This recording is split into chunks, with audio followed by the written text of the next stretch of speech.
nakakalimutan before, yung naglalaro tayo. Finals ba yun? 7 tayo sa court. Okay, to be fair, now I realize, and it's on like FIBB rules. Okay. Warning lang dapat. Talaga dapat point. They awarded it to? Sino referee doon? Sino referee? Baka Galit ako. Pero kasi nakalimutan ko. Kasi di ba? Kasi feel ako ka.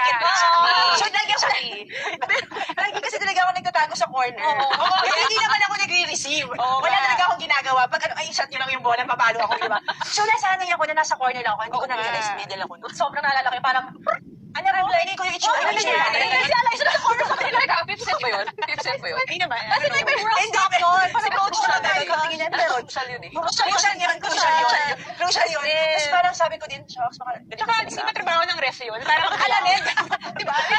Falling lang yun. Diba, Hindi ko kasalanan. Ang dami mo clutch moment. Like, I remember, kaya natin manalo. Sabi ko, ikaw na, isip mo na kilay. Like, ito si Jem, like, 3 points, parang sa'yo binigay ko.